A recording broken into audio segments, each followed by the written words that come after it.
I was doing a job up in Flagstaff, and a lot of the crew that came there to work was from the Navajo Nation. And one of the Navajos came up to me and said, "Hey, you been to Sedona yet?" And I said, "No." And he says, "You need to go. That's where Mother Earth speaks." And that really got my curiosity going. So I built a very large induction, they call it an induction magnetometer, and the accompanying electronics to go along with it. And I brought it up here, and lo and behold, I recorded spiraling, vortex-like acting, magnetic energy emitting out of the ground. And in another location, it was spiraling the opposite way, re-entering the ground. Now that's the laws of physics. What leaves has to reconnect with the main field. Now that's what's happening up here. If you go to the U.S. Geological Survey websites and look at magnetic anomaly maps, Sedona's off the charts. In fact, their scale goes up to 400. It's beyond that. So they have never actually measured how intense it is up here. It's just off the charts. If you go to an area that is not high in magnetism or no vortices, you'll just see it's almost flatlined. In fact, here in Sedona, U.S. Geological Survey registered, it pegged the meter, but it registered at what's called 400 nanoteslas. And if you get away from the red rocks, out to a place that's called normal, that reading would be on average maybe 125, 150 nanoteslas. So Sedona is intensely magnetic. When you're in an outflowing vortex of magnetic energy, it interacts with your brain activity, and for most people they feel uplifted. This is one I use if I feel bad or I feel negative and I want to get rid of baggage or something I'm carrying. This is an outflow. And the energy that comes up through, I've been doing this so long I just naturally go right down into it. The way to experience these is you've got to calm yourself. You know, just a nice, relaxed, meditative state. And as you're standing here, I can actually feel the energy come up into my feet. At this level now my hands are tingling. So I feel that flow coming up and coming out of the top of my head. So what I usually do is just raise my arms and I let that magnetic spiraling energy flow through my body like I'm laying in a stream with water, and I let it remove. I consciously think about anything negative that's inside and I just release it up into the universe. So why does the energy spiral out of the spot? What is special about this? I don't know. There might be an old lava shaft from an old volcano under here, or the rock composition is such where the energy is more concentrated in this one area. I'm not really sure why yet. I'd like to come up here with the backhoe and dig it up, see what's here. and you want to show us the equal and the opposite? I'm going to show you. I'm going to show you the. Let's go and see that. Could this be quartz deposit, like a huge quartz deposit? Could that very possibly? We are now at a location that contains inflowing magnetic energy, or an inflowing vortex, as they like to be called. If you lay on this rock, and you'll feel it, you'll become very relaxed. And you'll feel like you're being pulled into the planet. You can take whatever negativity you possess or whatever is making you feel bad, release it into that energy flow and let the earth absorb it. So this is a very fantastic place to heal.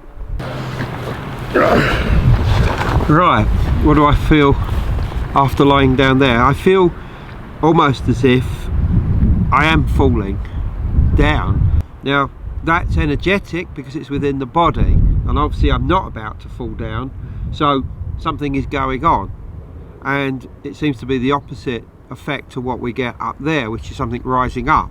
So very interesting effect. I've brought people up here that once I put them in a vortex, they just burst into tears, and other people I brought up here burst out into laughter. So what I tell people is Sedona's vortices, it's a tool. That's why the Native Americans would come here to worship and do things and then leave. Very, very spiritual place. When you're subjected to a flow of magnetic energy that's impacting your consciousness, your magnetic cloud around your head, it's going to have an effect on your thought process, your memory, your consciousness, how you feel, your state of mind. So it's a good place if you come here with trauma or something negative, get it in outflow, sit there and take everything that's bad. It'll come to the surface because it gets amplified and brought out. Put it out and look at it and release it, get rid of it. So just like taking a shower to remove dirt, being in a magnetic flow from a vortex is like taking a shower to clean your mind. Deep below all these red rocks is a layer of quartz, and those quartz crystals are emitting their own magnetic field as well as the Earth's natural magnetic field that flows through the quartz is being distorted and twisted. Now above the quartz is a rock layer of basalt and limestone, and eventually all these red rocks, which is Fe2O3 iron oxide, rust. That's what gives the color of Sedona's rocks red. So you have the magnetic energy, natural, flowing from the center of the planet. It's flowing up through the quartz crystals. It's being accented and augmented by the magnetic energy being given off by the quartz.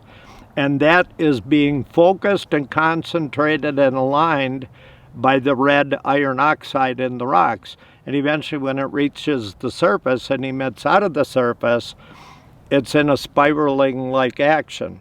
All that red rock is squeezing the quartz crystals, so they're under pressure. So very, very more than likely, as those crystals are getting squeezed under tons and tons of rock, they're emitting a piezoelectric effect. You have the quartz down below, then you have an insulator, and then you have iron as a conductor up on top. That's a transistor. So if you want to come up here and use the natural transistor to talk to someone else, be it interdimensionally, be it elsewhere, or the universe, that potentially can happen. And in the same token, it could be an amplifier for receiving information. Ben, in front of us is the equipment that you use to measure the energies of the vortex sites here at Sedona. You've created these yourself. Can you describe them and tell us how exactly they work? Okay, I can do my best to try to keep it simple. That white sensing probe over there, that's called a induction magnetometer, and what that means by induction is when magnetic energy leaves the ground and passes over and through that coil, it induces a voltage into the copper wiring that's wound into the coil. That voltage is fed up this cable and it gets amplified by what's called operational amplifiers. They're little IC chips, and there's 8 of them inside of here. So it amplifies, amplifies, amplifies, amplifies, amplifies, and that goes into what's called an analog to digital converter. It takes the amplified DC voltage in here, or AC, low frequency, converts it to a digital signal and feeds the computer so I can record the magnetic activity on the screen here. And as you can see, it's a pretty straight line. We have magnetic activity, but that's normal. The whole planet does. But these little vertical spikes are very short. And you'll see the difference when I go over to Sedona's chart. And as you can see, as I scroll through, it remains pretty constant. It's all about the same, intensity-wise, which is displayed vertically. So that's here at Ben's. No red rock, no quartz deposits under the ground, and no vortex activity. And that's pretty much what you're going to see all over the planet unless you're at a place that has intense magnetic activity. Now, as you can see, we got bigger spikes. that's more intense magnetic activity. And as you can see, you've got surges, dips, surge. So as you can tell, if you're in Sedona in the red rocks with all the quartz beneath your feet, you are getting very strong magnetic activity. And you can really see the difference here. Sedona is more intense magnetically because of the quartz crystals beneath it and the iron oxide, which gives the rocks its red color.